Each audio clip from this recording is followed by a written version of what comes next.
knowing what will bring happiness and creating a lot of causes for unhappiness. So we're all in the same boat, kind of thing. So just about this him and her thing. So you create devotion to the Guru by seeing the kindness, because when you have a Guru, when you have a master, you try to see that person as the Buddha, which again, very dangerous because it opens door to abuse. When you totally blindly go into that guru-disciple relationship, it's very dangerous. So you have to check your guru, and you have texts where it says what kind of qualities the guru should have.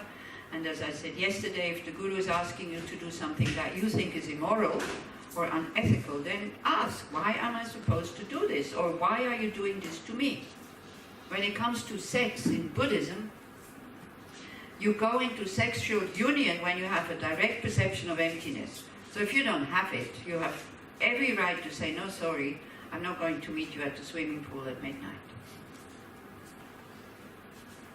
Do you see what I mean? Yeah. And not go into this ego thing, oh, wow, I know I don't have a direct perception, but maybe I have it. Oh, wow, I'm so special. He wants to have sex with these kind of, this is the games that go on, around these gurus. So it's not just the guru's fault. It's also our not knowing what a guru should be. Yeah. Yes, you have the 10 qualities of a spiritual master. So look at that list and check how many are there. The Dalai Lama sometimes says, he says, you Westerners, you're really funny people. On one hand, you're so intelligent, you have so much knowledge. Then anybody who kind of looks a bit Asian and wears brocades and sits on a high throne and talks about things that you have no clue what they talk about, but it sounds very exotic and very interesting. You just fall for these people and you kind of adopt them as your guru, and then when you come close to them, then you see that, oh, they are actually worse off than me. And then he said, and then you can come and complain to me. Yeah, he says, I'm not sending these people to the West. I'm also very sad when I hear about these stories about abuse and all this. But it's also the disciple's responsibility to check the qualities of the guru. Yeah, so it's a very, very tricky thing. And if you don't know the teachings, don't go looking for a guru, because you cannot check whether that guru is teaching you what he or she is supposed to teach you. How can you check if you don't know the teachings? Especially if it's about Tantra. Tantra is a very, very complex and complicated system. And so many Westerners play around with it. Yeah? So as a basis for doing tantric practices, you need renunciation, bodhicitta, very good view of emptiness, at least intellectually. Then it is safe. Then you can go on this, what is called the quick path. But it's very pleasant because you feel your energies and you get into a different state. So you become addicted to that. Yeah? So for that you need a good guide to guide you, to give you instruction. Because they know at which stage you are. I don't know if you see people from India kind of going to tantric yoga gurus and totally losing it.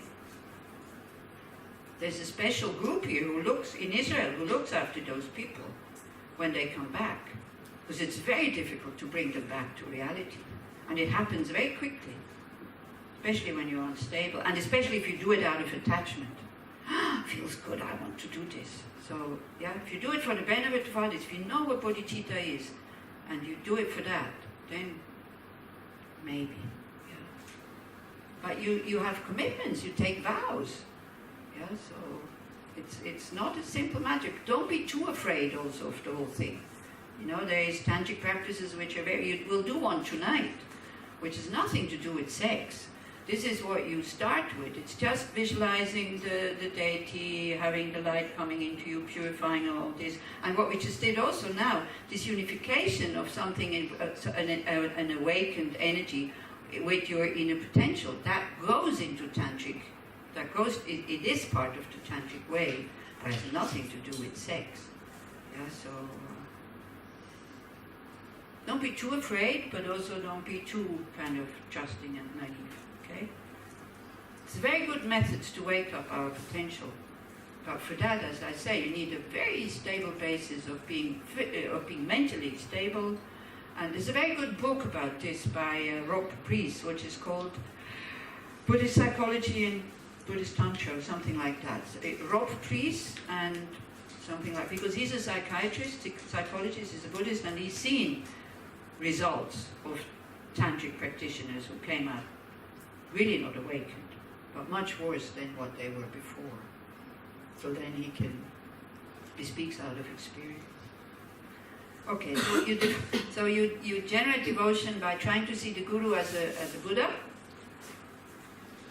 and seeing the kindness. A Buddha doesn't need to manifest in a human body where they have to undergo birth, old age, sickness and death. They can just go into nirvana and say, okay, goodbye, stay there in eternal peace and not be bothered with all our little problems that we have here. Yeah. Usually the gurus have to sort out problems in the groups when there is a kind of disharmony. Yeah. Also the Buddha spent a lot of time with disharmony amongst the Sangha. Yeah. At one point it was so bad that they didn't listen to him, so he left. He went to the forest. And the monks and nuns at that time, they were fed by the lay community, like still in Thailand. So you have a responsibility. You have a responsibility to do what you're supposed to do. Otherwise, the lay people stop feeding you. So and you don't have money. You can't say, okay, then I go and buy my own food. So he went to the forest. So the lay people were asking. They brought the food to the monastery. They said, where's the Buddha? And they said, oh, he went to the forest. When is he coming back? Well, we don't know. Why did he go? Well, there was this split and there was this disharmony, and so they said, okay, we're not feeding you until the Buddha comes back. So then they settled the disharmony because they were hungry. So like that. Your spiritual practice is not going to work if there's disharmony. Even amongst other groups, be very careful about this. So this is why also the qualities of a disciple, not to be attached to your own group and have like aversion towards other groups, you keep criticizing them. Yeah. It's difficult to be a good disciple. Like at one point somebody in the library said to Geshe Sonam Rinchen, wow, but it's so difficult to find good teachers. And then he said, yes, it's also difficult to find good students who really do what I tell them to do, who are very diligent. So it goes both ways. So that's the devotion. You see the kindness. They could just go off because they're fine. They have finished their suffering. So they're totally okay. Yeah? But the kindness is that they're coming back again and again and again and again to teach us the same thing again and again and again and again and again and again. Sometimes people ask me, aren't you getting tired by always saying the same thing? I said, no, because I say them to me, because I still haven't realized it. So it's good for me that luckily some people come and listen to what I have to say. So you're very kind, actually, because then it kind of fortifies, strengthens my own practice, because I listen to what I say. So I go, oh yeah, this is what I wanted to do. Yeah. So, but somebody who has realized they don't have to say these things again and again and again and again, yet they don't get tired. So this is where your devotion comes from. Then the respect comes by seeing the qualities of the Guru. So this is why these two things are mentioned. That's important, that you have devotion to the Guru and great respect. Correct devotion. Huh? Correct devotion. Correct devotion. Yeah, not blind devotion. Exactly. Thank you. Correct devotion. Meaning you follow his advice, his or her advice, if it is ethical. And if it's not ethical, you ask. Okay, then, so that's what we had, but it's necessary for your path, especially for the tantric path, you need a guru. Yeah, you need somebody who gives you initiation and the methods, and who guides you when you go off. So then, understanding that the precious freedom of this rebirth is found only once is greatly meaningful and difficult to find again. Please bless me to generate the mind that unceasingly day and night takes its essence. So this is the voucher for the Wellness Hotel. That is limited, okay, so we use it.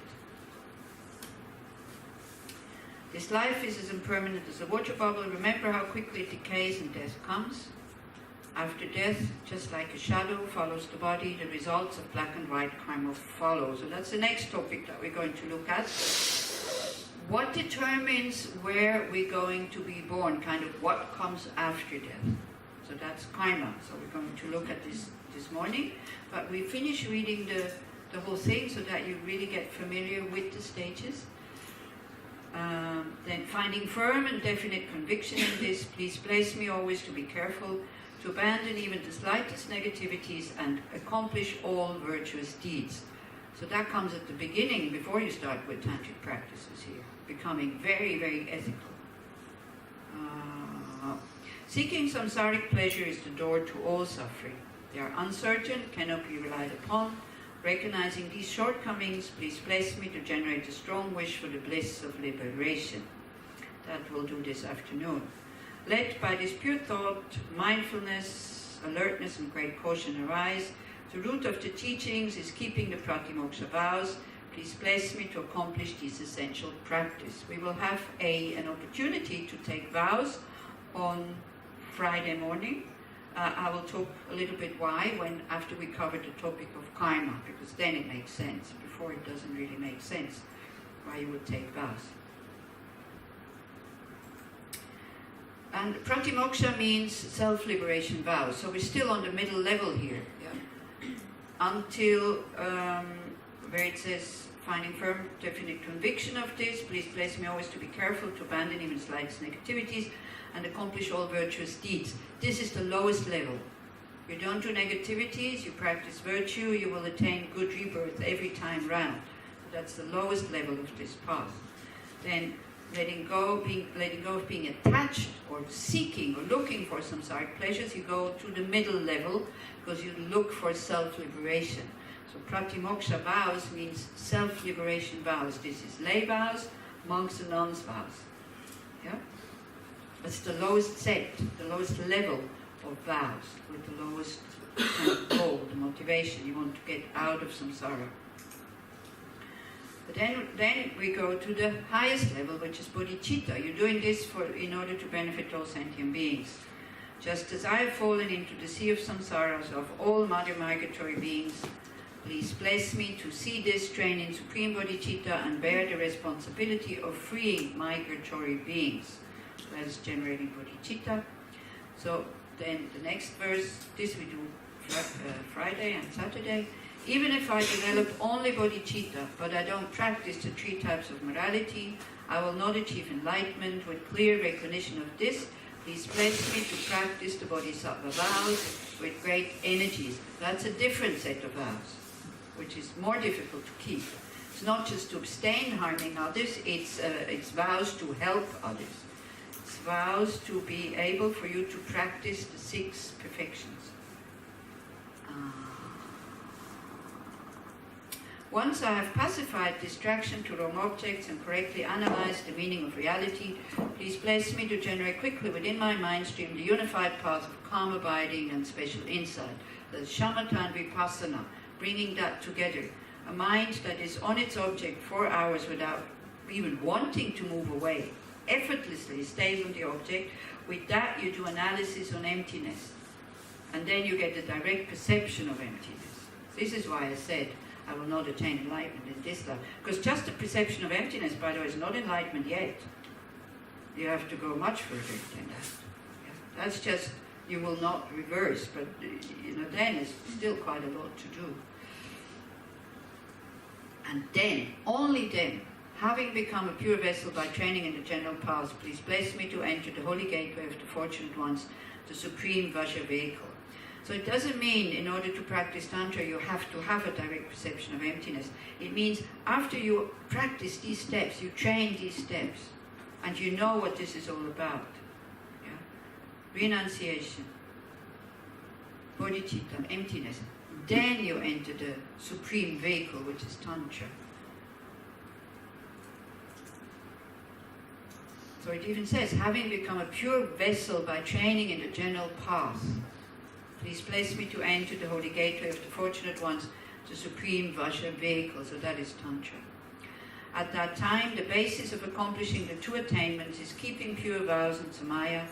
As I have become firmly convinced of this, please bless me to protect these vows and pledges like my life. So those are tantric vows. So then by then you have 3 sets of different vows. Then having realized the importance of the 2 stages, the essence of the Vajrayana, by practicing with great energy, never giving up the 4 sessions, please bless me to realize the teachings of the Holy Guru.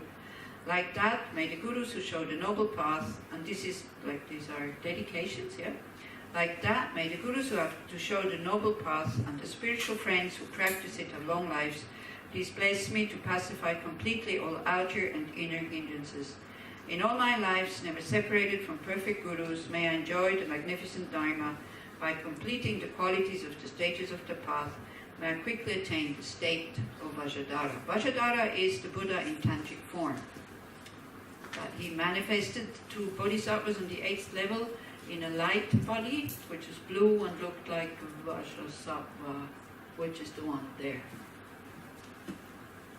So that is Vajradhara. This is where the Buddhist tantric teachings come from the Buddha Shakyamuni, but in the form of a tantric Buddha like Vajradhara. Okay, so we come to the topic of karma, which is on page 6. Actually, here before is refuge, but refuge goes after karma. I don't know. It's my fault because you did send it to me and said check it, and then I just we've looked. Yeah, okay. Only now. It's okay. It got changed like karma, but it's not important. It's okay. We can, if we print new ones, we can rechange it. Next year. Because those are the topics of the lowest level, is becoming aware of your precious human rebirth. That if I want to do something with my mind, I have the conditions to do it. It will not last, impermanence and death. That's what we did yesterday. Then thinking about your actions. Yeah? Why am I suffering? Where do I get reborn after death? So we look, what is a positive action, what is a negative action. And it's not very subtle, this whole thing here. It's very clear. It's like this. Here it's almost black and white. Don't do this, don't do that. But then it's not just the action. This is what we're going to look at. It's the intention, the action, the object, finishing the action. Yeah? Not just the action itself. And then then you look, where are these teachings coming from? And then you start to explore refuge. Who is the Buddha? What is the Dharma? What is the Sangha? Yeah? You try to find out their qualities and in what way they can protect you. The only thing that can really protect you in Buddha, Dharma, Sangha is the Dharma, is the methods, if you apply them. Not the Buddha. The Buddha is not like a god. You know, we ask for inspiration and we ask for blessings, but he cannot pull us out of samsara. Even the compassion is so big that if he could do it, he would. But we have to do it ourselves. You know, these teachers of Buddhas, they can only direct us. They can only kind of point out where we have to go. They can only give us the method. But they can inspire us by living what they are saying, for example. And also, if you're in front of your guru, it's quite rare that you would be disrespectful to a colleague, or to him anyway, but that you would be kind of show your anger at somebody else who is there, or your annoyance or your aversion. We're always at our best, you know, when we go and see the guru. So just by their presence, when we're there, we are protected from our negative minds, basically. Even though it's a bit kind of fake, but at least we're not creating negative karma. So this is how they can protect us, like that.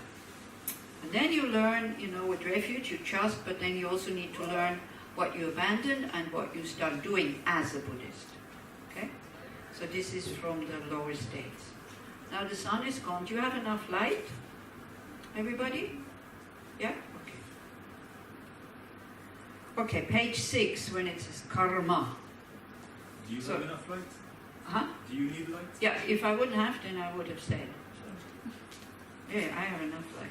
But everybody else also? Perfect. So the word karma means maybe not the ones who know it, who should know it, who heard it like 100 times already. For those who, you have heard the word karma. How would you define it? For those who are kind of new. Huh? Action. Where did that come from? Okay. But you've heard it before. So, people who, you know, you all heard the word karma. Everybody thinks they know what karma is, in a way. There is big misunderstandings of karma. Because all what the word karma means is what Ron is saying, action. That's all. When we say karma, it's generally negative. Oh, my karma. You know, we're not saying, if I win the lottery, I'm not going around saying, hey, look at what my karma did to me. It made me win the lottery. But if I lose a lot of money or I get money stolen from me, I go, yeah, it's my karma. As if it's kind of something external that decides whether I should be punished or rewarded. Yeah, very often people kind of, with Judeo-Christian kind of background, is like, you're good boy, good girl, God is happy with you. I mean, I don't know if it is in Judaism, but it's definitely a bit like this in Christianity. God is happy with you, then you will be rewarded. He's not happy with you, you will be punished. Yeah? Like the definition of sin is kind of doing something that doesn't please God. So, you know, it's like here when we talk about negative actions, doing something that creates suffering for you in the future and for somebody else who is in front of you that you do it with immediately. So I kind of prefer that a little bit. So I have nothing against God. Also, I shouldn't really talk like this because I don't know so much about the whole thing.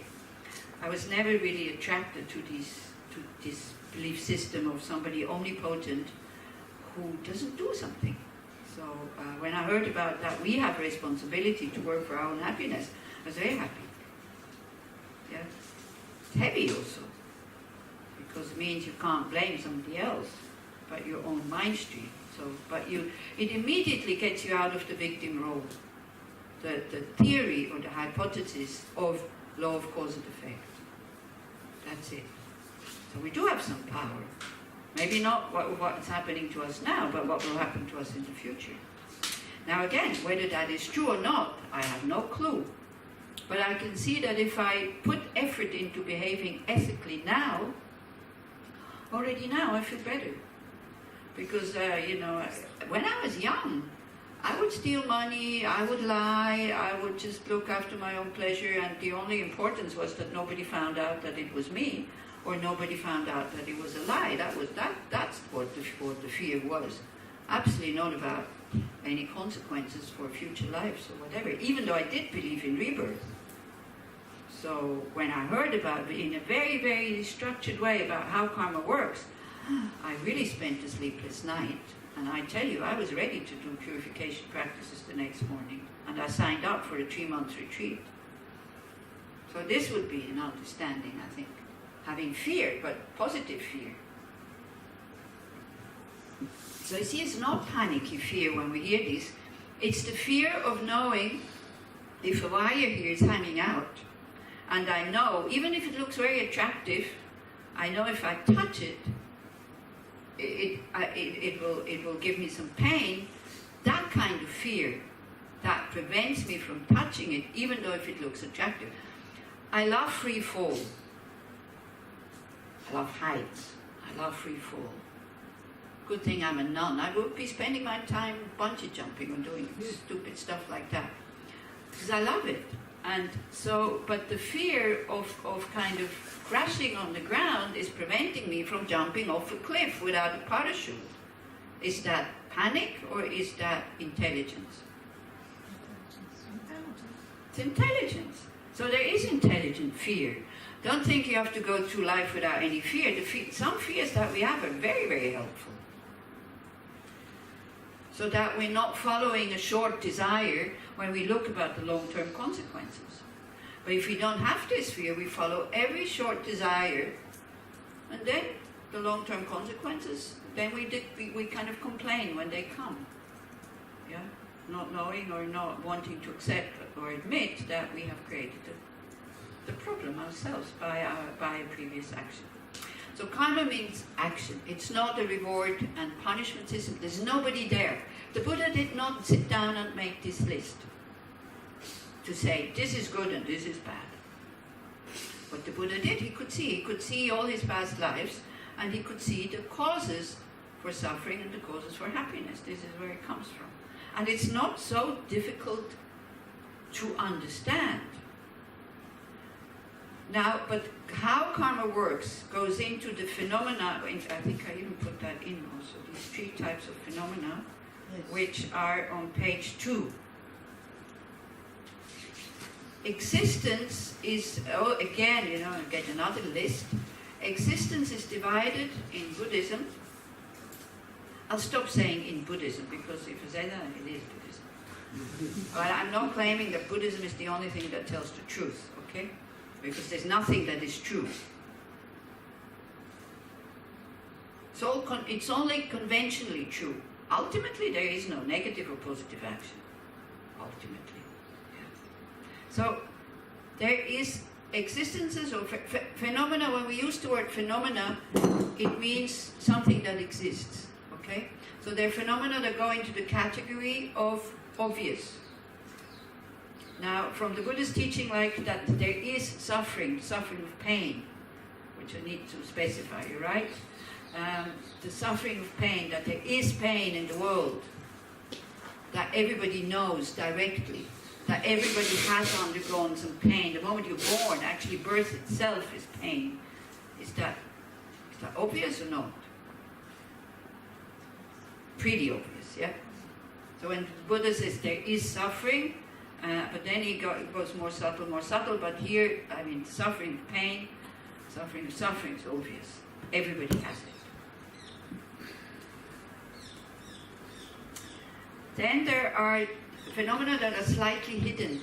For example, subtle impermanence or emptiness. Like this we can't perceive. I don't see how this, maybe the flower, but even the flower, I don't see how the flower changes. Short, moment by moment by moment by moment by moment. I don't see it. I only see the result afterwards, when I don't give it water. Or if it's cut flowers, then after a while also they show me their impermanence. I definitely don't see the impermanence of this cup, because it's been the same cup for how many years? 18 years. I think we had this from the beginning. So for me, it's still the same cup. Yet it's great, that we were so careful that we didn't break it. I'm lucky I didn't break it. I don't like to break other people's things. But most of the things I break, they belong to other people. I tell you, it's really not pleasant. I prefer to break my own things, because then I don't have to go and say, I'm really sorry, and maybe face the anger of the person or whatever. My own things, okay, was clumsy, broken. I didn't need it, no need to buy something new. I need it, I go buy something new.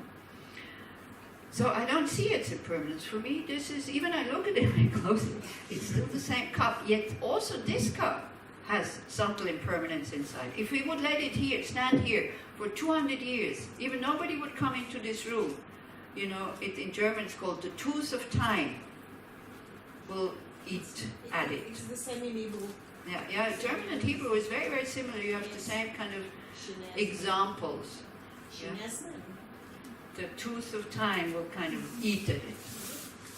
And then we will see its impermanence, but only after a while. So, and emptiness, that there is no inherently existing cup in here. That also, this is a phenomenon we can start to understand through inference or through science. That yes, there must be something that changes it moment by moment by moment. This is why it goes out of existence after a while. Yeah. So we are able to understand it through inference, like through logic, through thinking, reflection. Word inference for Hebrew word for inference? Hesek. Hesek. Yeah? Got it? Yeah. In German, it's Schlussfolgerung. It's a great word, Folgen means you follow. Schluss means the finish. It's a great word for what it is. It needs a train of thought. And then you kind of finish it and you come to a conclusion. Hesek. Hesek זה ברור? מסקנה, היסק? הסקת מסקנות? So, okay, I'll give you an example.